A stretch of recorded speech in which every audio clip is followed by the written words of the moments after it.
Estimée à un coût de 20 milliards de francs CFA, la première phase de construction du projet du plus grand parc d'attractions d'Afrique de l'Ouest va durer 6 mois. Un projet parmi tant d'autres dans le portefeuille du ministre du Tourisme qui envisage avec l'appui du gouvernement ivoirien de faire de la Côte d'Ivoire un hub d'affaires touristique. Pour cela, il a conçu un plan stratégique qui s'articule autour de plusieurs projets. Les trois finalités de cette stratégie, c'est d'abord faire en sorte que nous ayons à créer le développement territorial hors Abidjan pour qu'il y ait une meilleure harmonisation des politiques de développement et des politiques de décentralisation en faveur de nos régions. La deuxième finalité, c'est d'abord faire en sorte que nous ayons à créer des richesses, des emplois et faire en sorte que la richesse se crée à partir de ce département et être pourvoyeur de richesses et, je dirais, de valeur.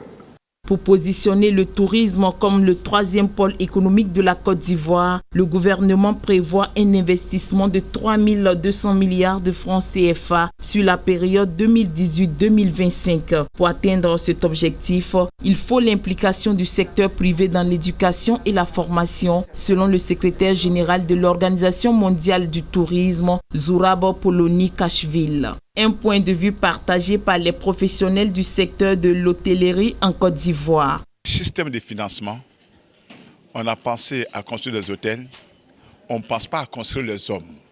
Or, s'il n'y a pas d'hommes, il n'y a pas d'hôtel. Quel est le système de financement et quel est l'encouragement du système de financement à permettre aux hommes d'affaires de pouvoir s'intéresser à l'éducation, à la formation? Le système est très compliqué. Parce que pour faire un centre de formation en hôtellerie, il faut équiper le centre de formation comme si c'était un hôtel. Donc les équipements coûtent excessivement cher. Et si vous faites les ratios, vous ramenez l'amortissement à l'étudiant, personne ne peut payer. L'Assemblée des régions et districts de Côte d'Ivoire, qui n'entend pas rester en marge de ce projet de développement touristique, fait des propositions. Sublime Côte d'Ivoire est un projet excellent que le ministre vient de nous dérouler. Et je pense que ce qu'il devrait faire aussi, c'est de prendre contact avec les collectivités locales pour les impliquer davantage à ce projet, parce que c'est un projet ambitieux, mais c'est un projet national qui intéresse les régions, qui intéresse les sous-préfectures, qui intéresse la Côte d'Ivoire. La stratégie de développement pour positionner le tourisme comme le troisième pôle économique vise à faire venir d'ici à 2025 4 à 5 millions de touristes en Côte d'Ivoire.